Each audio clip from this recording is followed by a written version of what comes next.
This is Radio Freedom.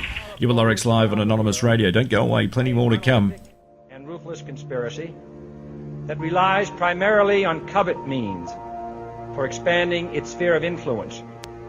It is a system which has conscripted vast human and material resources into the building of a tightly knit, highly efficient machine that combines military, diplomatic, intelligence, economic, scientific, and political operations. Its preparations are concealed, not published. Its mistakes are buried, not headlined. Its dissenters are silenced, not praised. Americans, mobilize. Stand together, stand tall. Tell the government you're mad as hell. No longer cooperate with the government. Do not accept the national ID card. Do everything in your power to restore freedom and your individuality back to America. Stop being a country run by the institutions for the institutions. Let's go back to we the people, by the people, for the people, as opposed to we the institution, by the institution, for the institution. Stop being scared. We have to stand up and do what's necessary to take back, to stop these bankers, this elite, this government full of lies, congressmen full of liars. As Iraq veterans against the war, we are resisting an occupation we once risked our lives for. We swore to support and defend the Constitution of the United States of America, but we found out the hard way that the greatest enemies of the Constitution are not to be found in the sands of some far-off land, but rather right here at home. When injustice becomes law, resistance becomes duty. It is time we start meeting oppression with resistance. They cannot stop us. Humanity marches on. The utmost manifestation of love and devotion to America is today, as it always has been, resistance of tyranny.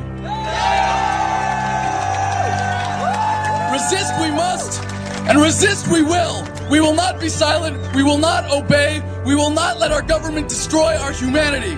We will not wait another moment in fear to stand up for what we know to be right. It is time we start meeting oppression with resistance. Northwoods, explain that really quick.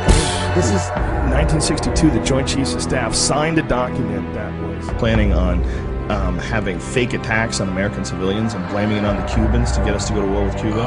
They were going to blow up a drone jetliner. They were going to send a jet into the air and blow it up. Oh my God! And blame the Cubans for it and get us to go to war with Cuba.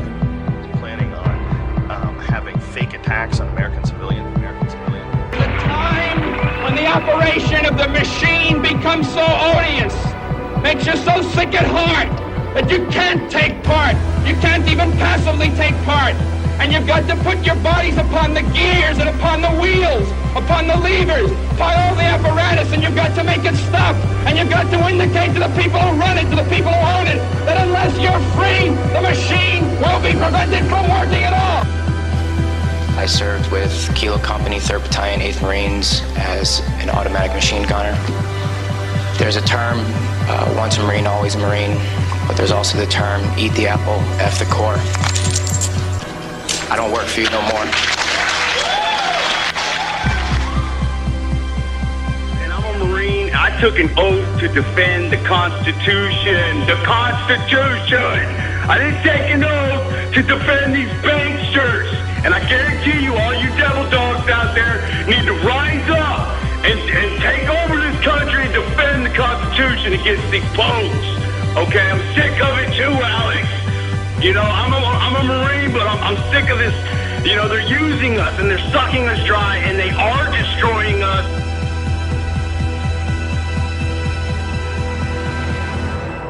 People should not be afraid of their governments. Governments should be afraid of their